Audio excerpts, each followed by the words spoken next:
Hey everyone, welcome back to Homestead in a Box. My name is Leah and I'm super thankful to have you here. Straight out front in the open, today's video is going to be over harvesting my turkeys, and I'm just going to kind of show you how you can do that really easily at home with very little tools, okay? A lot of people have this big conception to harvest animals at your house. You need a lot of tools and all these metal cones and this just big setup, and although that setup is nice, I was able to use that setup whenever I was in high school and we all raised chickens then. But being just a small farm, you don't really have to have all of that set up, and you can get by just as good without it as you can with it. One thing that's always been said to me by multiple people since the very beginning of me even wanting to homestead, I've read in books and I've just heard people say is, you know, homesteading and living this lifestyle is kind of about saving money and being as self-sufficient as possible. Control over how expensive or affordable it is. So I'm going to show you today just how little it takes. If harvesting turkeys is not any of interest to you, go check out a few of my other videos over just gardening, things like that. You can still be planting some lettuces.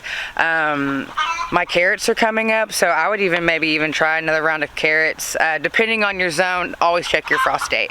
So today I'm going to be harvesting turkey, so come with me and let's get started.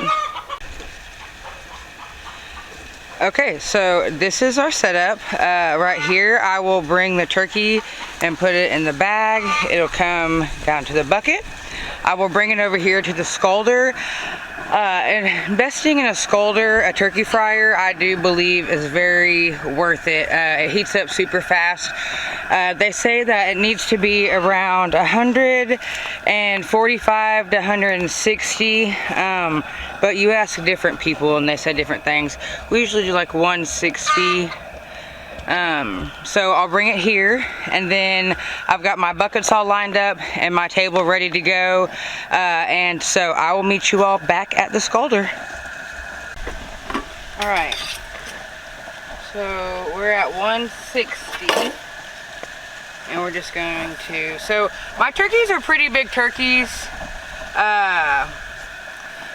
They're easily over like 13 pounds, so I kind of have to stir them in here a little bit, and I just use their feet. It says 3 to 4 minutes, but I have found that you do not need to wait 3 to 4 minutes. In fact, I've already pulled some feathers out before putting them in water to be able to preserve and to keep, and their feathers are not hard to get out. So you're just going to soak your bird till you feel like, and it's going to be hot, but see, that's super easy to pull out. So I'm just going to take my bird, I'm going to take it to the table.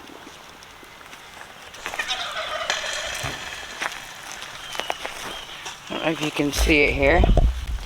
And then, okay, I'm just going to pull the feathers with the skin. Just pull it with it. I have a bucket here, I toss my feathers in. And it's a pretty quick and fast because the bird's hot and the feathers are hot, and you're not trying to, and it goes a lot easier if you just pull with the way that it's supposed to. Let's see if you can get in here and, okay. Alright, you just pull the hair the way that it's growing.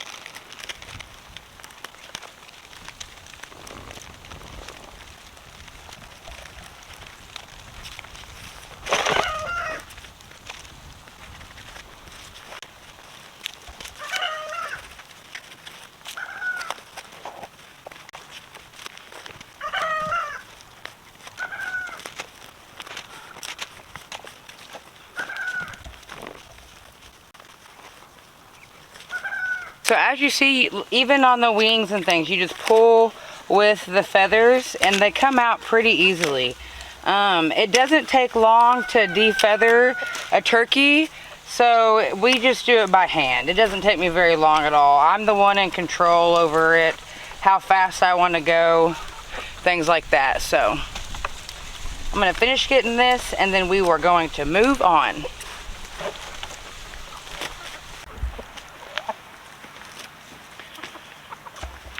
Alright, so after I have taken all the feathers off, I put it in ice cold water to let the insides cool before I empty the cavity of the body.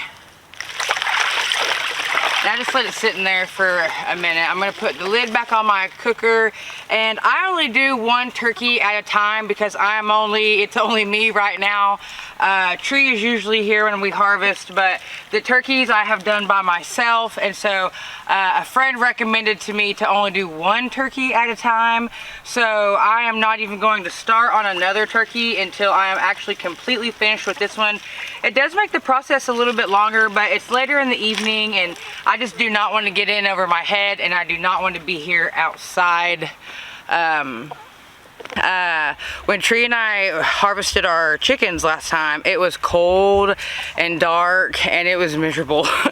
So I'm only doing one turkey at a time, and I think I'll probably I should get the majority of them done this evening. It doesn't take very long, the next part, but it is an important part to know. And basically that's just how to empty the cavity of the turkey. It is just like a chicken, pretty much. It's just bigger. If you've done a chicken, you can easily do a turkey. I have faith in you. All right, once your turkey has been in the water and the insides have cooled off, I just pull it back out. There's still a little bit of hair on here. I kind of just pick at it as I clean it. But you're gonna take a knife and you're gonna cut right here. Okay, you can feel the end of basically the breast cavity right here. And you're gonna make a slice right in there, okay? I don't know if you can see that, let me see. So you've made a slice in here, okay? All right, so I'm gonna come up here. I'm gonna make a slice here in the neck, and I'll cut more of the neck off here in a little bit. But you're trying to cut the windpipe and the esophagus, and sometimes I'm really good at it, and sometimes I'm not all that great at it. But you just pull this back, and you can see it, right here. Okay, see that? That's what you want to pull out when you pull out the inside of the turkey. So you have to loosen it from up here. Okay. This fat gland off here, just like I do on the chickens. I don't run it around. And these turkeys are really big. They're a lot bigger than chickens on the inside. So it's not just like one loop swoop for me. Takes a couple. Sometimes they poop on you.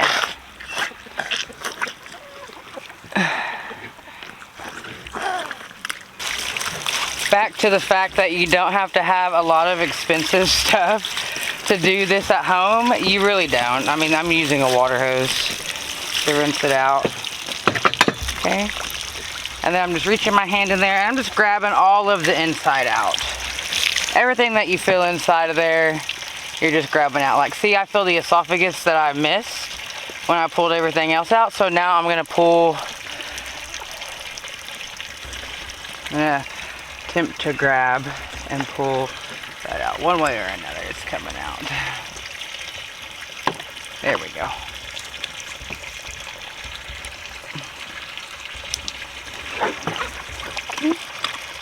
Like I said, just grab what's inside of it.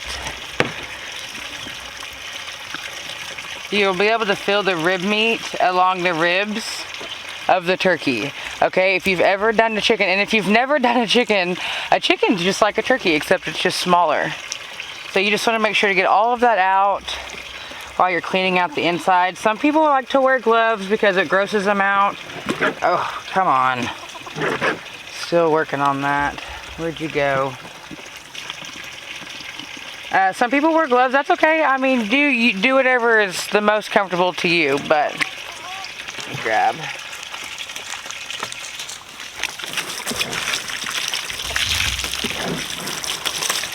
Okay.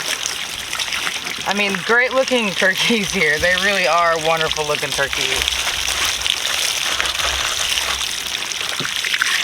Rinse the cavity out, make sure you've got everything. Now I'm gonna finish cutting around the butt and get it kind of more a little bit more cleaned up for the freezer. Oop.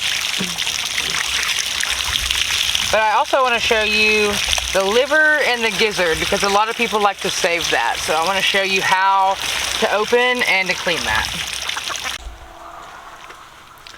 Alright, so I have cleaned out the inside of this turkey and I'm going to go put it back in some fresh cold ice because then after this I will just put it, now that I know I still have daylight left, I will let this sit in ice water until I get my other turkeys done, and then I will dip them in the saran wrap that we cover them in at the very end. So I'm going to get this turkey on ice and then I'm going to show you here for the liver and gizzards. I have the insides of the turkey and their gizzard is huge, and I accidentally actually cut into the gizzard. But anyway, you're going to want to pull any fat away from it. Look how big this gizzard is compared to a chicken gizzard.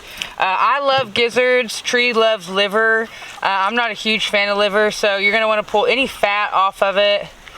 I did slice it there, but it'll be okay.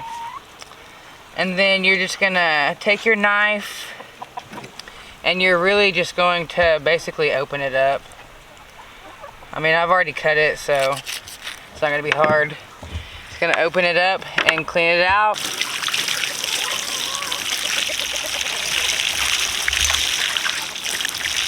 Alright, and then now you are just going to peel this off. I don't know if you can see that. There we go.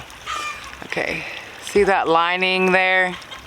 You're gonna peel that lining off of your gizzards or it makes it really bitter. So just pull it off. It comes off pretty easily. Just like that. And these gizzards, I've never eaten turkey gizzards, but I guess I'm gonna try them.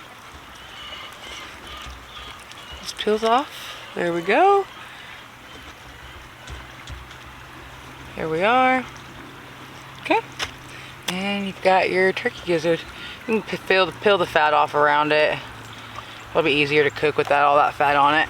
Okay, and then your liver is attached to this sack that you do not want to bust. This little green sack here, you don't want to bust that. It's the gallbladder.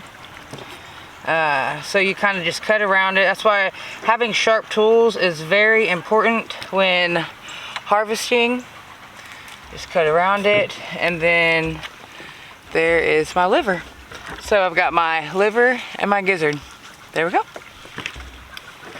And nothing goes to waste around here. The chickens will eat this. Alright, so it really is just that easy as far as just ending the turkey's life, scalding it, plucking it, taking the insides out, putting it on water, and having something freezer safe to store it in. I will show you what we store ours in whenever I get to that point. But I just wanted to hop in here real quick and just say a few things that are really important that make the process go easier is one, bleach.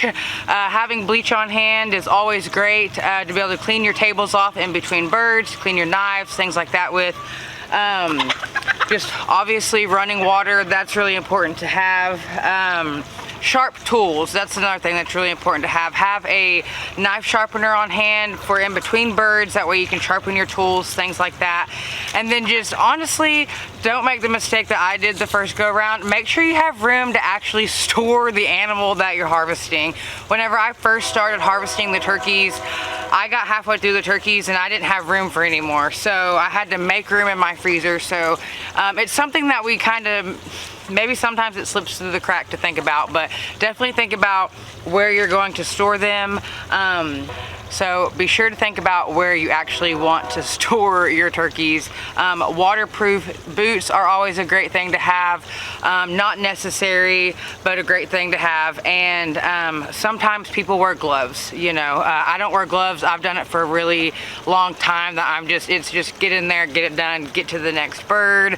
It's not something you want to sit and reminisce in all day. You know, you're ready to get it over with. You know, I mean, you've spent the last 6 months raising these animals, feeding them every morning, every night, you know, so you are trying to just get it done.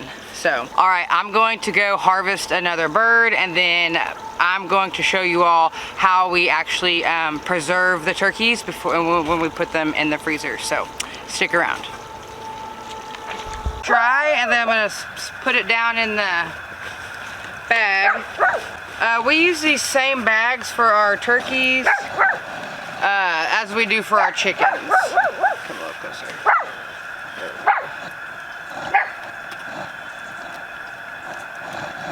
Get this off of the...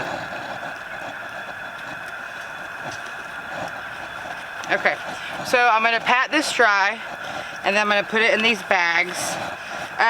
Any little loose hairs and things like that, you can always get off right before you cook your turkey. So I patted it dry, and then I'm going to put it in this bag here.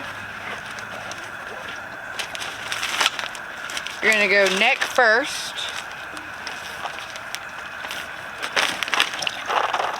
Let it drain out. It's kind of draining out.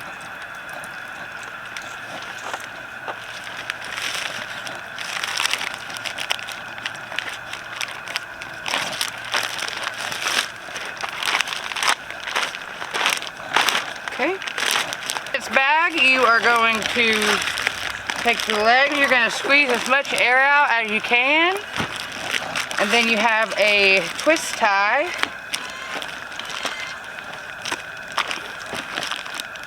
That you apply.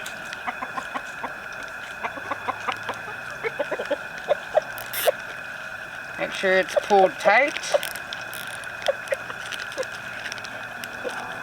Okay. And then you're going to take your knife and you're just going to go right here in the breast. All of these different sacks are different. Some of them come with a straw. You stick the straw down the middle. Some of them you just slice a little slice here in the breast. The turkey one said that you can even do it down here, somewhere along the skin, to where you can cover it up with your sticker. So, turkey fryer needs to be between 150 and 200 for this particular brand of bags that I have. Some of them I've seen just say 150, some of them I've seen say 200. So, definitely need to read whatever you're using. These particular bags are 155 to 200. Alright, once it reaches the degrees, just going to dip it in here and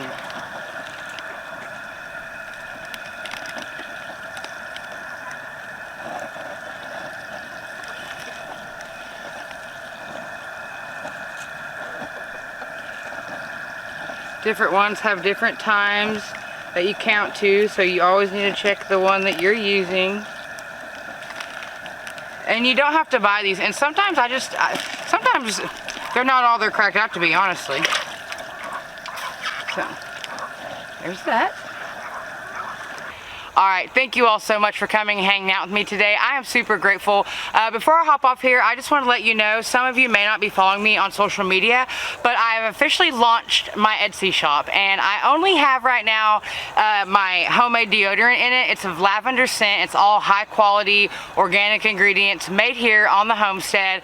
I will put the link to my Etsy shop down below, and soon I will be offering goat's milk soap made with lard from Tina and Tammy. I'm actually going to be rendering the fat from Tina and Tammy and using their lard in our soap. So pretty excited about that. Big things are coming.